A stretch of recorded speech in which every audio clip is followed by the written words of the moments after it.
Prohib class, mostly 12.6, but a couple of other ones that we'll cover. Prohib class for the December 12th, 2020 Wards and Haynes Firearms Auction in Edmonton, Alberta. And we'll just give a quick kind of viewing, if you will, so that you can see a little bit better. This is a class 12-5. So those of you who wonder what that is, means you don't have that license. But you can buy this FN and have it dewadded or deactivated by a licensed deactivation gunsmith. It can't just be any old gunsmith, it can't be you. It has to be a licensed gunsmith. So they're licensed dewadding, it has to be licensed by the federal government. Which is heartbreaking to take a beautiful piece of machinery like this and do that. It does come with one magazine. Really it's in quite nice shape. You can hear how it's sort of cycling through there. Everything feels quite nice. You can buy that one with confidence. And if you do have, like I said, if you have the license, great, you already know what you're talking about. If you don't have the license, then if you buy it, plan ahead, because we can't give it to you. We send it straight to a deactivation gunsmith, and you'd have to have that quote ahead of time, etc. That's 100A. 100B on the little police positive. We'll just index through. I don't mind dry firing this one. I got the string behind the trigger and it's still working quite nicely. Indexing is going well. Single action. Doesn't quite make it to lock up. You see when my index? Yeah. It's very close. So it needs a little bit of fine tuning. So if you're handy as a gunsmith, then great, or you have to get it done. Obviously some poor cleaning at some point, so there is some actual pitting. Otherwise a nice brown patina on the finish. So if it wasn't for those obvious spots that didn't get a cleaning, truthfully it looks, not to be morbid, it looks like what happens when you leave blood on a blued finish. 100 Charlie, you'll notice that the Prohibs are in 100, 100 A, B, C. Restricted is 150s, and that's to help help us as well as help you. On the Astra, this one comes with a flap holster and 2 magazines. Pretty nice, like there's wear on it, but it's only in the obvious holstering areas and handling areas. This one's really quite a nice piece. Probably have to take the mag out to get it to go down again. Nice and graceful on camera, there we go. I'm gonna dry fire once. You know, nice and crisp. Here's what it is. It's got the grip safety on this one. So quite a nice piece, engraved on the top, or stamped on the top with maker names. All the identification marks are really quite visible still. So kind of bid on that one with confidence. It's got the flap holster and I believe, yes, a second magazine there. So you get 2 magazines with that one. That's Charlie. Delta was in the last sale, was bought by somebody who couldn't own it.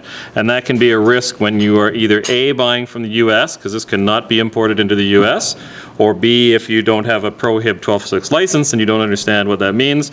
You have a restricted license and you think, oh, I can buy handguns, but you can't buy this one. This has got the original box, Colt Detective Special, and 38 Special.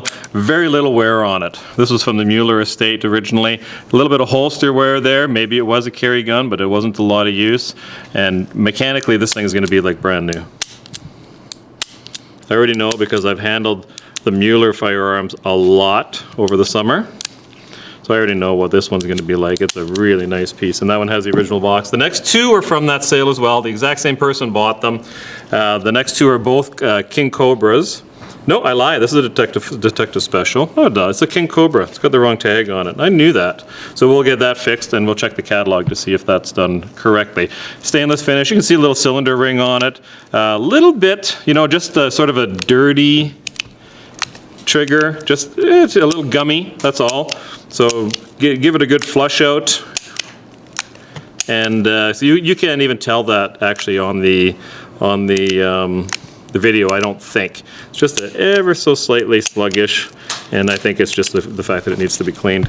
And if you were at a live viewing, you wouldn't be able to tell that anyhow, because it's not like we're going to let you dry fire it and be a little bit aggressive like I am right now, because we wouldn't be able to allow hundreds of people to do that. It's one thing for me to do it 1 or 2 times, but it's a whole nother thing for every person at the viewing to do the same thing. 100 Foxtrot, same basic firearm, only this one is in, and it was done, actually we had that one as a detective special too.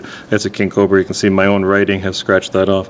So a little typo on our part there. This is the same gun but in blue, and again I already know that this is going to be a absolutely mechanically top-notch firearm.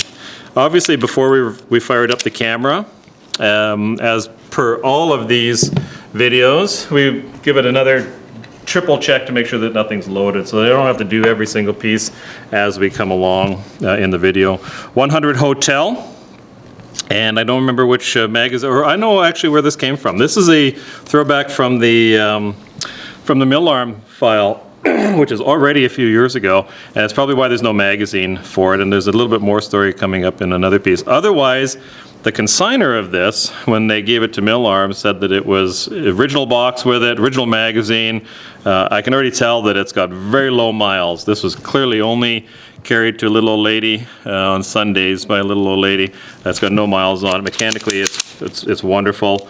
No magazines, so we can't really show you the whole meat and potatoes of it. Tiny little bit of holster wear on the end there, but a good solid firearm on this one. And HI, we don't use I's, we have J. Now this is from that same consigner, these ended up tied up with the police for quite a while. Just because they couldn't get a hold of the guy that owned them. This was a full firearm, we're told, when it was consigned, and now it's just this, and he did not know. So he was in a bit of shock. So this one on the FN receiver, but it is a 12.5 class firearm. Of course, to the layperson, they would look at that and say, that's not a firearm at all. But to those of us in the firearms community, we know that. And it looks like it has no miles on it. I mean, I can't cycle anything for you because there's nothing to cycle, but I'll tell you what, the wear spots on it are hardly worn. So if you have a tired receiver and a 12.5 license for one of these, there's your opportunity to get one at a low price probably. 100 kilo in the military and police. Nice solid piece again.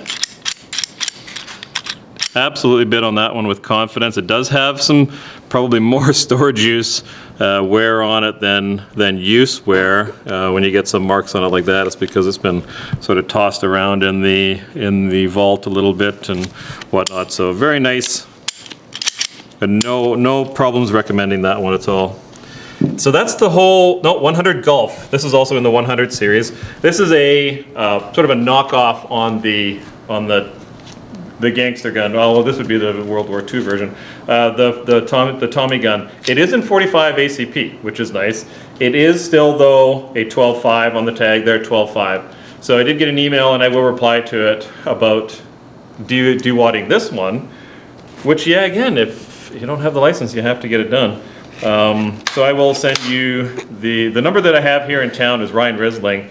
I'll phone him first quickly before Friday, or text or email him just to say, hey, are we still good to go? And he does really nice work as far as the welding and so on. And that's something that you need to pay attention when you're getting pieces deactivated, is that most people probably that are licensed nowadays already have the skill set and they've proven themselves. I certainly have seen some stuff over the years that, yes, they were done by that, at that time, currently licensed person, but the quality of work sucked. So, yeah, okay, you saved $100 because you got it done cheaper with somebody else, but the welds look like, my grandson did them on his first day of grade 6 welding class, and then you're not going to be proud of the piece that you have. So just keep that in mind. 200 Alpha, so that we're in the 200 series, and that'll be it for this video. And then we have another section of Prohibs that we'll do afterwards. On the Webley 38 S&W, this one has obviously had, long surface rust sitting on it, and there it's at, probably sitting on a shelf in a barn or something. So a lot of pitting on it, which in a way gives it quite a bit of character. I'm not saying that as a sales pitch, but if it's not going to be pristine, why not have a little bit of character like that? Let's check it out mechanically. Do a bunch of single action here. It is indexing. You can see that it's a bit sloppy when I go to release it. Oh no, that type of time it was good. A couple times, like right now, not quite behaving, but it is indexing. Let's see how it locks. Doesn't quite make it to lock. I'd think that I would be surprised if it did, you know, let's face it, right? Let's try some double action. Trigger obviously needs a little bit of help. The spring does seem to be there, but it's clearly, I mean, a full disassemble and mechanical tune-up. And then even though it's got, you know, some visual issues, you know, we can't all be Brad Pitt, then, you know, but mechanically it's trying to do its job there. Let's try to open it up here, shall we? Opens up nicely, ejects. So, you know, it's worth putting a little bit of love into. It's never going to be pristine, but I think it's worth having. On Bravo, on the little Beretta, it's got an interesting color. We've seen that before. I'm sure you've all seen it before, where the bluing, I don't even know. Somebody can feel free to let me know why you get this different, it's almost like a purple patina on, but the slide, not the receiver, not the frame. So why the difference, I don't know. I seem to recall from cataloging, this one is a good snug piece. And yes, it is. Like, I don't think, as much as it's got wear, holster wear, and handling wear on it, it does not have a significant amount of mechanical wear. It does have the magazine with the little finger rest on it there. And mechanically, I think that you can buy that with confidence. We don't shoot them, excuse me while I get the hiccups here, we don't shoot them. We don't have that facility. So when we say mechanically, I mean, you know, we're just going by exactly what you're seeing there. And the same thing that you would be doing if you were at a gun show, because you wouldn't have the opportunity to shoot them either. And, you know, really you hardly get to handle them at all. This one's a little bit tired. 200 Charlie on the little hammerless here. Let's close it up again. Nickel plated looks like. Most of the nickel is there. Of course, every time you get a scratch, that nickel goes away. It doesn't take long before you've got surface rust on that. And so let's check out, it's got the branded grips on there, really fine checkering. Let's check some of the mechanics of it. Much as it's trying to hook up an index, it's not. It does feel like the hammer is cycling all the way through, but the indexing does not want to cooperate much at all there. It feels repairable, which is a silly thing to say. How can it feel repairable? But I've repaired enough pieces in my lifetime to know. My dad always used to say, if it can be broke, it can be fixed. I don't know if that's always the case, but most times. So this one needs a little bit of love. It does seem to be complete, which is a step number one when it comes to these items sometimes, is that you need to have the whole firearm. Even if you need to make a new spring, it's nice to have the old one so you know exactly what shape and what the ends look like and that sort of a thing. 200 Delta, little FN Browning as well. Quite a bit of finish missing on this one, and pitting to go along with it. But you can see matching serial numbers up there and on the frame. And probably it looks like on the barrel. Check the catalog to be sure, because I'm looking at it with my quasi-naked eye, but it looks like it's all matching on all three of those. And we do try to put that on the catalog as we are cataloging. So definitely some finish concerns there. And you can feel it too in the operation. Look at even the surface of the barrel inside. Not inside the barrel necessarily, but you know, inside the slide. It had some probably more of a function of poor storage than anything else. So it is cycling through though. You feel the trigger, you can hear the hammer going, or the striker. So it is functioning, including the grip safety. So, but it needs a little bit of love. Needs a bit of love. Don't we all? E was the one that is now hopefully, that's the pepper box that is hopefully now, oh, it is now an antique. So we already know it's an antique, so I don't have to show it to you on this one. And it was registered wrong, as are some of the others in the sale. So that was E, so F. Little folding trigger on this one, unknown maker, and a little bit tired. I can tell it's not trying to do anything. Nothing cycles, nothing indexes, it's not seized, but it's a bit tired. So no bluing left on it. Presumably it was blued to start with. I do see some serial numbers underneath there on the barrel. And I can't say again, I'm not really here to talk about matching numbers and all that. We talked about this one before, because this one should be an antique, that's why. So currently it's a Prohib, but it is a little pinfire, and we've sent off paperwork to the feds, and so that's what. But it even has a replaced screw on the hammer here, so that one is a restoration project. On Gulf, on the little Hopkins and Allen, you can see there's only half a grip there. We'll put that down, nickel plated.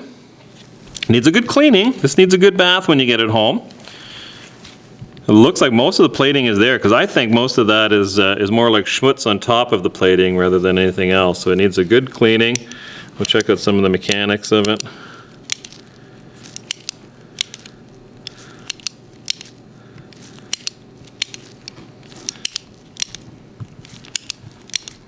Seems to be indexing consistently and locking up.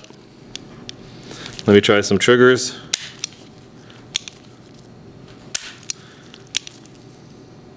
And double action. So it indexed every time we pulled that trigger or cocked the hammer. Ejecting is working. When it locks up, it's positive, so it's worth some love. You do need to hunt down the other half of a grip, or carve one from a solid or whatever. Not terribly hard to find, because there's enough of those that have been really neglected that there's some parts out there. 200 Hotel on the top brake here. Nice brown patina on it. Now then, I seem to recall some issues, like this little piece right there. Hopefully we have enough light. We'll watch these later on and see if we need to add light to our little photo array here. Indexing inconsistently, and now it's not even locking. So again, this one needs some love. Let's see if we can hinge it. Lose the thing again. And it does lock. It's a bit loose there too, so it's much more a well, it can be a project. I'm not here to tell you what to do. If you want to buy it and restore it, do you want to buy it and use it as a deactivate it and use it as a paperweight, whatever you want to do, but this one does need some love. On Juliet, this one's like brand new on the Colt Diamondback. This was in 38 special only, and love the shape of the grips on this one. It's like the bird head style on the single action, which I don't remember seeing it much, if at all, on double action. Blued finish, virtually no bluing gone. Like it really is like mint condition basically. And mechanically, again, I'm gonna feel quite safe to dry fire it a little bit. Indexing is perfect. I've already handled this piece. I already know this one here you can buy with 100% confidence that it is just going to be an awesome little shooter, and it just feels so neat in the hands. Just with those grips are just a little bit different. It's kind of a silly thing to be excited about maybe. Last in this lot, 200 kilo on the FN. Some storage. Rust, not rust even, just bluing gone. I think mostly from storage, just being bashed around a little bit. Although that does look like wear. Yeah, that's probably holster wear too on there. So a little bit of both. Let's try it mechanically. It does have a magazine.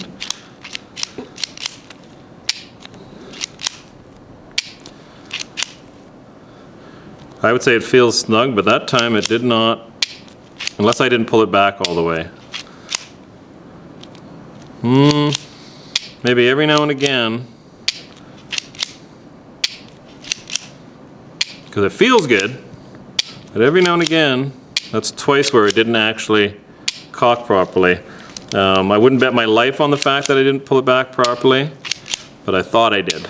But now it seems like it's fine. So probably more a function of some cleaning more than anything else. So again, that's the 100 and 200 sections. We're going to still do 300 and 400 plus all the restricted class and non-restricted whatever.